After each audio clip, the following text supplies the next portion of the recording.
Hey, what's up guys? Today we're going to be covering part 2 of what happened to Kevmo from our CHH history series. In part 1, we covered Kevmo's come up and introduction into CHH and how he slowly built a name for himself. And now in part 2, we're going to be covering essentially what Kevmo is known for, which is his huge run in 2018, headlined by the Lasso Boulevard project, as it would take us deeper into what infamously took place right after.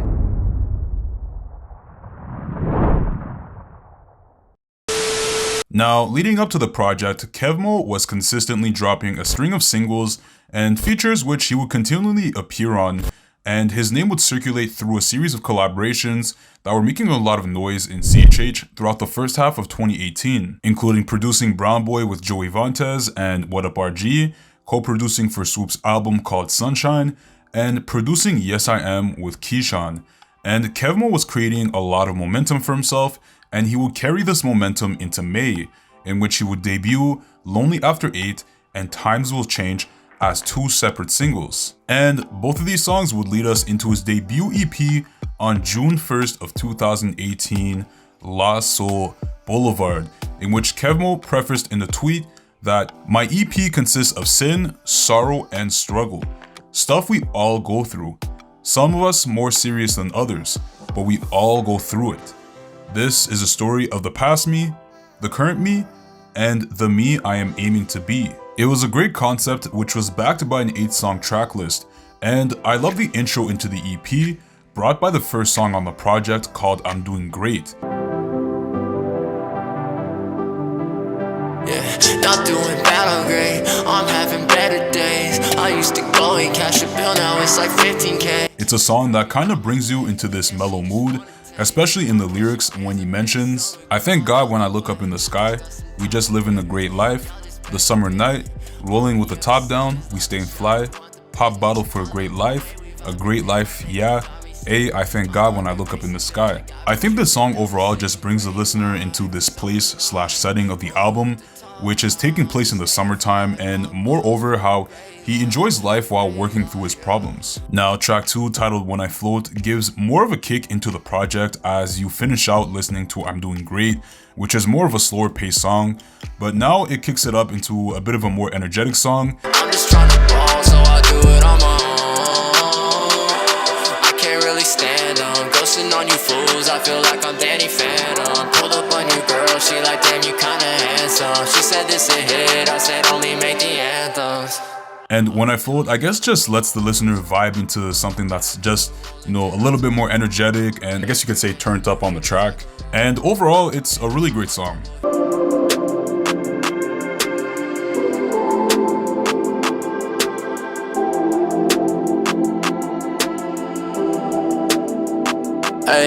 Hey, we be rolling big, first draft, number 1, I'm the pick. The third song on the track list, called Number 1 Draft Pick, I'd say is definitely one of the better songs on the project. In the song, Kevmo briefly addresses a past relationship that didn't end too well and describes how it wasn't a healthy relationship overall.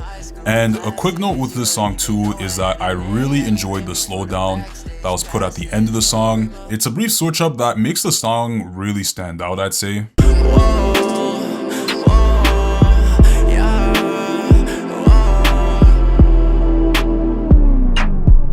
Switched up, did a backflip. Now you in my DMs, hit me up like why you asking?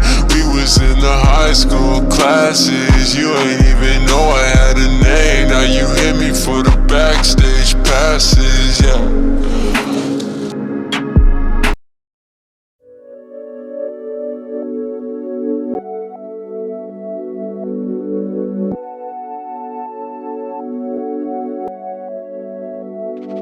I can see my lost soul, new pain, ay.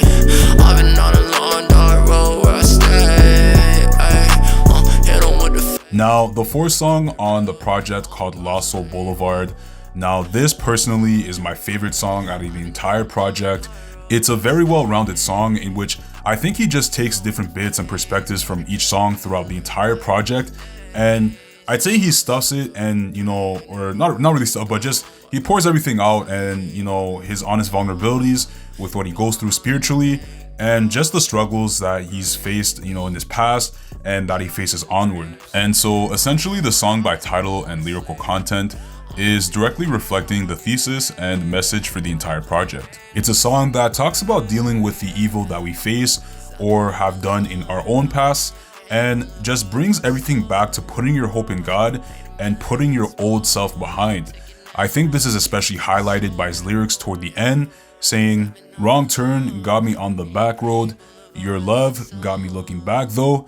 This whole last year been a dang story. Lost Soul Boulevard on my way to glory. I could see my lost soul, new pain.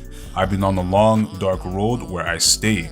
Even though it's not his most streamed song as of now, I'd say in my opinion, if there was a top 10 list of all his work put together, I'd say for sure that this is definitely like top 2 or 3 of his best songs that he's made to date.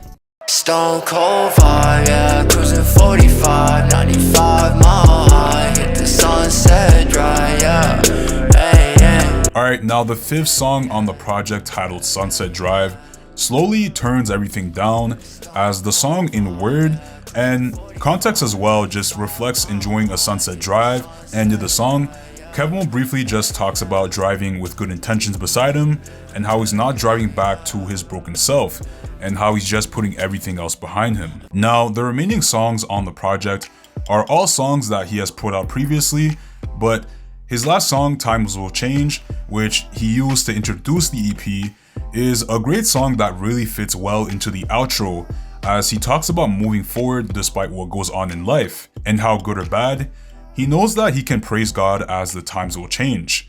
Now, overall, Lost Soul Boulevard is a well-rounded project, and especially if you were a fan of his music, then I'd say that it'd be pretty hard trying to find a bad song on this project. Lost Soul Boulevard went on to hit 1 million streams, and the project for many people was a great listen, but Kevmo wasn't done yet, as he would top his work with a series of singles, including his most streamed song to date, titled High On You with Fameless. And as each month passed, Kevmo had put so much of his talents on full display as an artist that it looked like he was truly beginning to scratch the surface on his talents as an artist. And by the end of the year, he announced that he was retiring and thanked everybody that helped him along the way.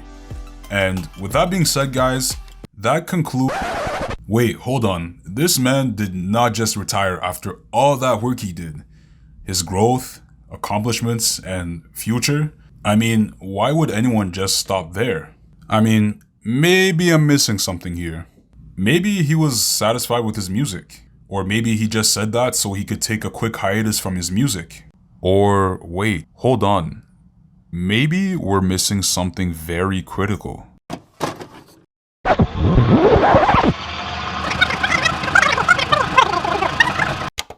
Deleted songs, shaded captions and subtweets, and a community of great fans, but also shared by an equal amount of toxicity among the critics.